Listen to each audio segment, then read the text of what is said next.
नमस्कार प्रशिक्षुओं, आपका बहुत बहुत स्वागत है आपके अपने करंट हेवन के यूट्यूब चैनल पर। जो हुआ अच्छा हुआ, जो होगा अच्छा होगा। स्वयं को मुझ पर छोड़ दो, अपने कर्म पर ध्यान दो। कर्म ऐसा जो स्वार्थ रहित और पाप रहित हो। तो बस यही कहना चाहते हैं साथियों, आप लोग अपने कर्म पर ध्यान दीजिए और बाकी के काम प्रभु पे छोड़ दीजिए। आज जो चीज़ें हम आपको बताने वाले हैं, आप लोग लास्ट तक बने रहिए। आपके सारे जो जितने भी डाउट हैं, जो सुबह से आप लोग के कमेंट आ रहे थे, सबके विषय पर हम चर्चा करेंगे। और एक एक बच्चे का जो डाउट है, मैक्सिमम बच्चों का जिस पर डाउट होता है, वो कमेंट यहाँ पे लिए जाते हैं। अनर्गल जो बातें होती हैं उसको छोड़ दिया जाता है। और खैर जिन बच्चों का मैक्सिमम टॉपिक पर या फिर मैक्सिमम सब्जेक्ट पर डाउट होता है, उस सब्जेक्ट को जरूर यहाँ पे मेंशन किया जाता है। भाई देखना, जो जिस विषय पर आज हम चर्चा करने वाले हैं, ध्यान से देखना। डीएलएड कॉलेज वाले, डीएलएड में जो एग्जाम होने वाला, डीएलएड का जो एग्जाम होने वाला है, उसमें मैक्सिमम कॉलेज वाले यह बोल रहे हैं, कल से बच्चों का कमेंट आ रहा है भाइयों का मेरे, कि सर कॉलेज वाले का कहना है कि इस एग्जाम में जो एग्जाम होने वाला है 9 से और 28 तक, उसमें हमारे थर्ड सेमेस्टर के साथ साथ फोर्थ सेमेस्टर के भी एग्जाम्स होंगे। कॉलेज वाले ऐसा बोल रहे हैं क्योंकि वह दोनों सेमेस्टर के फीस मांग रहे हैं। तो उसका एक बहाना है फीस लेने का, उस पर हम चर्चा करते हैं। और ऐसी कोई बात नहीं है, सचिव जी द्वारा साफ साफ बोला गया है, क्या बिना कदम बढ़ाए आगे बढ़ा जा सकता है? या फिर कदम आगे बढ़ गया है तो क्या पीछे लाया जाएगा? सेमेस्टर में कुछ बच्चों का फोर्थ सेमेस्टर में बैक लगा हुआ है, जिन भाइयों का, तो उनका क्या नाम है कि सर हमारा थर्ड सेमेस्टर क्या जो प्रमोट हुआ है वो निरस्त हो जाएगा या फिर कैंसिल आउट हो जाएगा ना। इसमें कोई दो राय नहीं है भाइयों कि आपका थर्ड सेमेस्टर प्रमोट हुआ है, आपका नामांकन फोर्थ में हुआ है, तो आपका बैक केवल फोर्थ सेमेस्टर का ही होगा। तो आप फोर्थ सेमेस्टर के बैक देंगे, सिंपल सा फंडा यह है।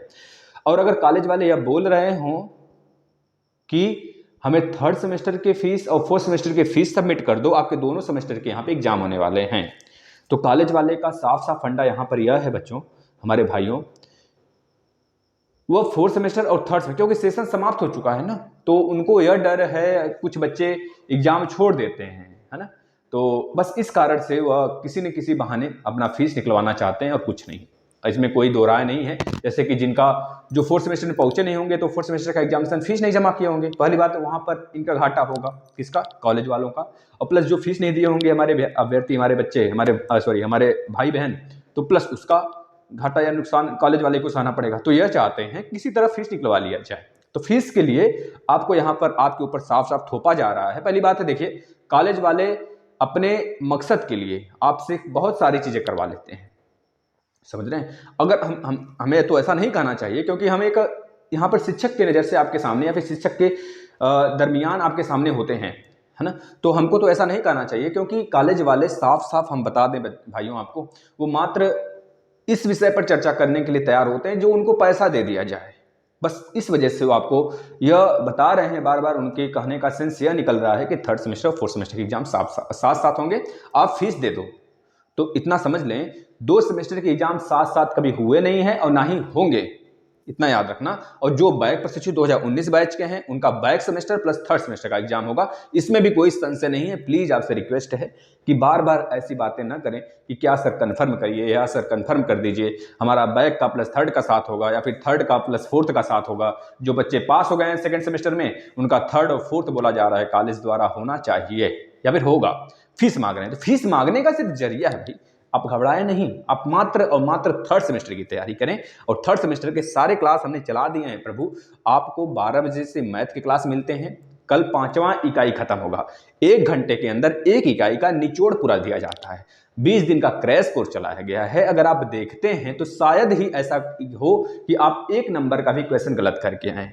बिल्कुल ऐसे ही एसएसटी का भी क्लास 3 बजे शाम से चलाया जाता है, तो उसको भी आप देखेंगे। आज से साइंस के भी क्लास स्टार्ट हुए हैं शाम को 5:30 बजे से, उसमें सिर्फ राजन और पवन सीरीज के क्वेश्चन कराए जा रहे हैं। तो आपसे रिक्वेस्ट है प्रभु कि आप सारे क्लासेस फॉलो करें। अगर एक भी बैक आ गया, जो सब्जेक्ट हम दे रहे हैं अगर उसमें बैक आ गया तो लिख जाना, छाप जाना, लेकिन ईमानदारी से सारे क्लास देखना। हमसे वादा करो कि बिना ईमानदारी से देखे आप कभी नहीं लिखेंगे कि सर मैंने आपका क्लास देखा था और यहाँ पर लिख गया। 1-2 होते हैं, वायरस होते हैं एक तरह से कह लो, कि आ जाते हैं कि क्लास देखे हैं बैक लग गया, लेकिन हम उनको अगर वो एक है ना तो हम 40 का, 50 का, हजारों की संख्या में लाकर खड़ा कर देंगे। हमारे क्लास देखकर मैथ के सारे क्लास सेकंड सेमेस्टर और फोर्थ सेमेस्टर में जो बैक के प्रशिक्षु थे, मैक्सिमम प्रशिक्षु का पास हुए हैं। जो बिल्कुल वीक थे उनकी बात तो छोड़ो, क्योंकि वह उस टाइम आए थे, मात्र 2 से 4 दिन समय बचा था तब आए थे। अगर आप अभी से लग रहे हैं तो हम आपको विश्वास दिलाते हैं, सेकंड सेमेस्टर के महामैराथन, फोर्थ सेमेस्टर के मैथ के महामैराथन पूरे के पूरे प्ले लिस्ट में पड़े हैं। अगर आपको नहीं मिल रहा है तो डेली हम प्ले लिस्ट टेलीग्राम पे शेयर करते हैं, डिस्क्रिप्शन में टेलीग्राम दिया गया है, बस रात में 10:30 या 11 बजे के करीब वो हम शेयर करेंगे। और थर्ड सेमेस्टर के क्लास मैथ के 12 बजे से चल रहे हैं और जो एसएसटी के हैं 3 बजे शाम से चल रहे हैं। हम लोग एसएसटी में पॉलिटी का सेक्शन कवर कर रहे हैं, मात्र 3 क्लास हुए हैं, आप आकर देख लें। कल आएगा आपका प्रस्तावना। तो इस तरह से पहले पॉलिटी खत्म करेंगे, फिर आएंगे इतिहास पे, फिर इकोनॉमिक्स में आएंगे। तो क्रम से सारी चीजें खत्म कर रहे हैं। और जो बच्चे यूपी टेट की बात कर रहे हैं, यूपी टेट के भाई निचोड़ दिया गया है आपको, पूरे के पूरे प्लेलिस्ट सजी हुई है, देखो तो सही मेरे लालों, मेरे भाइयों, मेरे देव और देवियों, प्लीज आपसे रिक्वेस्ट है भाई। तो इस पे कोई चर्चा ना करेंगे अब हम लोग, और आप लोग भी आराम से तैयारी करिए, ठीक है। अब अगला आते हैं भाई, 69,000 शिक्षक भर्ती विवादित मामला। देखिए, पहली बात है, अगर यहां पर यूपी सरकार यह सोच रही हो कि हम किसी भी चीज को लेके फाइनल कर दें और उसके सर पे उसका एग्जाम हो, यानी भाई उसका चुनाव हो, तो इतना समझ लें वह अन्यथा को, मतलब एक तरह से जो चीजें सही करने आएगी उसको और व्यर्थ कर देगी, अनर्थ करके जाएगी। वही काम यहां पे हुआ है। 69,000 शिक्षक भर्ती में 6800 पद को जोड़ के विसंगतियां दूर करने के चक्कर में यहां पूरा का पूरा मामला फंस चुका है भाई। और इस मामले को देखा जाए तो जो सिलेक्ट हो गए अभ्यर्थी उनके ऊपर भी तलवार मंडरा रहा है, और जो शिक्षक भर्ती आने वाली है उस पर भी तलवार मंडरा रहा है, सिर्फ मात्र एक भर्ती से। इस पे प्रदेश सरकार ना बुरा गणित करी है। पहली बात है, जब कोई चीज, मान लीजिए हम बताते हैं आपको, ध्यान से सुनिएगा सारी बातें। 69,000 के संबंध में अगर एक याचिका दिया गया था कोर्ट को भाई, एक याचिका दिया गया था, जब विभाग 69,000 भर्ती के लिए, कंप्लीट भर्ती के लिए भाई, कंप्लीट भर्ती के लिए हलफनामा दे दिया गया है प्रदेश सरकार द्वारा, बेसिक एजुकेशन डिपार्टमेंट द्वारा, यह पूरा का पूरा हलफनामा दे दिया गया है कि 69,000 भर्ती का मामला पूरा खत्म, मतलब पूरी तरीके से कंप्लीट हो चुकी है, जो कि 2 तरीके से कराया जाने वाला था। तब कहां से भैया 68,500 की वैकेंसी में 23,000 प्लस, उस 23,000 में से आप 6800 और जोड़ दिए, 6800 जोड़ दिया। अब आपका कहना था कि 17,000 पे आपका जारी होगा शिक्षक भर्ती। लेकिन यहां पर ये जो 6800 पद जोड़े हैं ना आप, ये पूरे भर्ती को विवादित कर दिया है। अब यहां बेसिक एजुकेशन डिपार्टमेंट के सचिव को बुलाया गया है कि भैया इस पद पर थोड़ा जायजा तो करो, 6800 पद कहां से जोड़ दिए आपने, कहां से जोड़ दिया गया भाई, कोई तो हमको फंडा बताओ। आखिर जब पहले हलफनामा दे दिया गया है हमारे बेसिक शिक्षा या फिर जितने भी एजुकेशन डिपार्टमेंट हैं और प्रदेश सरकार द्वारा, भैया हम भी पढ़े लिखे हैं, हम भी जानते हैं संविधान को, हम भी जानते हैं धाराओं को, हम भी जानते हैं हमारी आईपीसी क्या है, सीआरपीसी क्या है, ठीक है ना, हम भी पढ़े हैं, हम भी थोड़ा मोड़ा जानते हैं, उल्लू नहीं है। और जितना उल्लू बनाते हो ना उससे गधा नहीं खच्चर हो तुम भाई, इतना याद रखना। प्रशिक्षुओं, यह सारा का सारा मामला उलझा दिया गया 6800 पद को जोड़ के, यह विसंगतियों को दूर करने के चक्कर में पड़े थे। इसी जगह बुला लिया गया भैया आपके जो भर्ती, मतलब जो एजुकेशन डिपार्टमेंट के जो सचिव, उनको बुलाया गया। भैया बताओ तुम कहां से 6800 पद इसमें जोड़ दिए, हमको तो कहीं नहीं दिख रहा है। पहले तुमने दे दिया है कि भाई हलफनामा, यह भर्ती का मामला पूरा सपाचट हो गया, इसमें कहीं से कोई भी लीकेज नहीं है, मात्र 68,500 और प्लस 23,000 भर्ती थी। अब तुम 6800 पद इस वजह से दिए हो, साफ साफ मामला हम बता दें बच्चों, ये आरक्षण घोटाला जो हुआ था ना, उसको खत्म करने पे, उसको छुपाने को लेकर ये पूरा का पूरा रणनीति है इनकी, या फिर बुरा गणित है एक तरह से। यह अगर कह रहे हैं विसंगतियों के कारण 6800 पद छूट गए तो उसको हम फिर से जोड़ रहे हैं ना, इसको जोड़ नहीं रहे हो, वो अपने आप को साफ साफ निकालना चाहते हैं उस घोटाले से। याद रखना, अगर इनकी सरकार गिरी तो सबसे पहले हलफनामा यह आएगा या फिर याचिका यह दायर होगी बच्चों द्वारा कि 69,000 पद को लेकर याचिका या फिर एक तरह से फिर से जांच बैठे। अगर 69,000 पदों पे जांच शुरू है ना, तो आगे आने वाले जितने शिक्षक भर्ती होंगे वो सब के सब प्रभावित होंगे 2-3 सालों तक, इतना याद रखना प्रशिक्षुओं। और हमारी भविष्य इस गंदी सरकार के हाथ में पड़ी थी, जो कि प्लीज़ आपसे रिक्वेस्ट है महोदया जी कि अब आप फैसला करिएगा कि क्या करना है हमें आगे, क्या नहीं करना है। हम आपसे बहुत बहुत रिक्वेस्ट करते हैं, आप खुद अपना नेता चुनने का हक रखते हो और सही जानकारी वाले या फिर सही चीज़ों को लेकर जो एजुकेटेड पर्सन होते हैं, अगर वह एजुकेटेड तो यहाँ पे कोई नहीं है, पहली बात याद रखना, लेकिन कुछ चीजें एजुकेशन के फील्ड में जो अच्छी कर सकते हैं, जो अच्छा कर सकते हैं, जो अच्छे पहलू को यहाँ पर ला सकते हैं, अगर हमारे नेता ऐसे हों तो प्लीज आपके दिमाग में जो चीज चल रहा है, अगर सही चल रहा है, बस आप उस पर टिक करना बटन। हम यह किसी पार्टी से नहीं जुड़े हुए हैं, लेकिन बहुत अंदर से दिल दुख रहा है, पिचोट रहा है बिल्कुल, कि आखिर 5 साल में क्या हुआ है। हम यहाँ पे कोई राजनीतिक नहीं कर रहे हैं या फिर हम किसी राजनीतिक पार्टी से बिलोंग नहीं करते हैं। हम सिंपल सा एक साधारण सा एजुकेटेड मतलब एजुकेशन में प्रयत्नरत प्रशिक्षु हैं, साफ साफ यह कह लें। हम भी बीएड अभ्यर्थी हैं, हम भी बीटेक पास किए हैं, हमारा एमए चल रहा है, ठीक है भाई। तो ये सारी चीजें हैं, आप प्लीज, आपसे रिक्वेस्ट है, और प्लस हमारा कोचिंग संस्थान भी है, ये सारी चीजें हैं, और प्लस हमारा एक प्लेटफॉर्म भी है।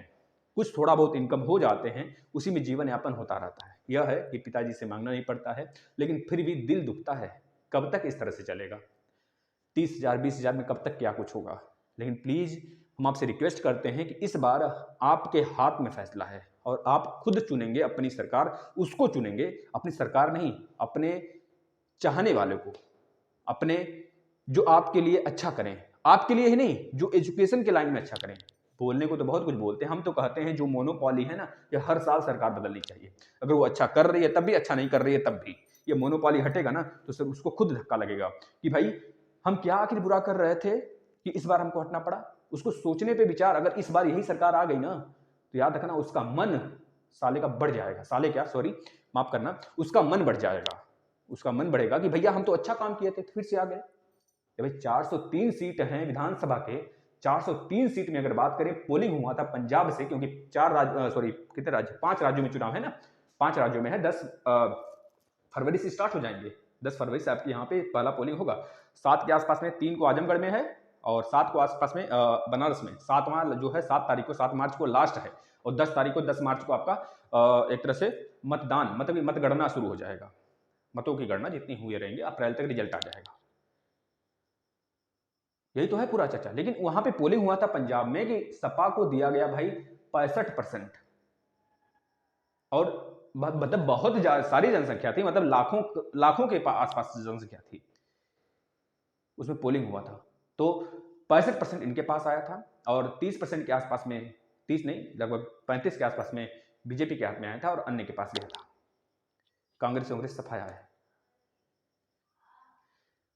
समझ रहे हैं? तो यह सारी संरचना है। अगर यूपी में खेला खत्म हो जाए इनका ना, तो बहुत प्रसन्न होंगे हम प्रभु, बहुत प्रसन्न होंगे, बहुत। क्योंकि हम यह नहीं, हम चाहते हैं कि, हम जानते हैं बहुत अच्छा आप काम किए हो, आप गुंडागर्दी कम किए हो, आप सब कुछ खत्म किए हो, लेकिन यार कुछ बच्चों के लिए भी तो सोचो। आखिर कितने लोग हमारे, कितने हमारे भाई बहन उस दिन डेथ हुआ था उनका, जिस दिन यह आचार संहिता लगा था। यार हम बता दें, मात्र 4-5 की बात अगर कर लें तो हमारी जानकारी में इलाहाबाद में रहने वाले हमारे बहुत सारे प्यारे प्यारे अभ्यर्थियों ने जान दिया अपना, फांसी लगा ली, फंसरी लगा ली।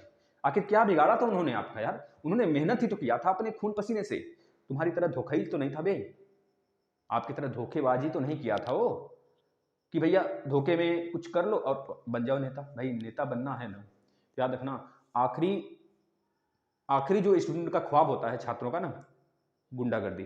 वो गुंडागर्दी पता है कौन बनाता है गुंडा? वो आप लोग बनाने वाले होते हैं बच्चों को। जो बच्चों छिनैती होती है, झपटी होती है ना, वो सिर्फ आप लोग बनाते हैं। वो एजुकेटेड पर्सन अगर छिनैती झपटी करने लगा ना, तो गुड़ा गणित लगाएगा ना, फिर सीधे वो समझ लो क्या कहाँ तक पहुंचेंगे वो लोग। लेकिन प्लीज आपसे रिक्वेस्ट है, आप ही लोग हमें बिगाड़ने वाले हैं और आप ही लोग हमें बनाने वाले हैं। तो अगर आपको रहना है सत्ता में, तो प्लीज ऐसा कुछ करें कि अभ्यर्थियों के साथ अच्छा हो। अब ये 6800 पदों का विवाद लेके जो छिड़ा हुआ है ना, ये मामला बहुत खींचेगा। जो अभ्यर्थी जो नए चुने गए हैं, जो अभ्यर्थी हैं पहले से बरकरार हैं, आपको पहले से यह करना चाहिए था। जो विसंगतियों के कारण ऐड हुए हैं उनको निकालिए आप, पहली बात है, उनको हटाइए, फिर उसके बाद सोचिए। लेकिन आप तो ये करना नहीं है। अगर आप उनको निकालते हैं तो आपके सत्ता पर प्रभाव गिरेगा ना, लेकिन आप ऐसा नहीं करेंगे। लेकिन याद रखना, जिस दिन ये सरकार गई ना, ये पूरी की पूरी भर्ती फिर से चेकिंग होगी, और जो अभ्यर्थी बैठे हैं विसंगतियों के कारण वहां पे गए हैं, उनको निकलना तय है, 100% लिख कर ले लीजिए। वो साथ साथ जितनी साल का ये नौकरी होगा उनका ना, उतना पूरा पूरा पैसा भी वो देंगे। ये सारी चीजें होंगी भविष्य में, ये तय है भविष्य में होना। जेई वाला भर्ती इसी तरह गिरा था नीचे ना। शिक्षा मित्र वाले क्या भैया, शिक्षा मित्र वाले 4-5 हमारे मित्र नहीं, मतलब कि हमारे भाई, हमारे प्रशिक्षु, हमारे बड़े बड़े भाई लोग, उनका जान, अपना जान दे दिए वो लोग। और इतना याद रखना बच्चों, आप लोग अपने जान से नहीं खिलवाड़ करोगे। यह सरकार आएगी जाएगी, लेकिन लोकतंत्र पर कोई भी असर नहीं पड़ेगा। हम लोकतंत्र वाले हैं। अटल बिहारी वाजपेयी का कहना था, सरकार गिरेगी सरकार बनेगी, लेकिन यह लोकतंत्र ना लोकतंत्र रहेगा। अगर जब तक हमारी मुट्ठी बंधी है ना, तब तक कोई माइकलाल नहीं है कि साला हिला दे हमें।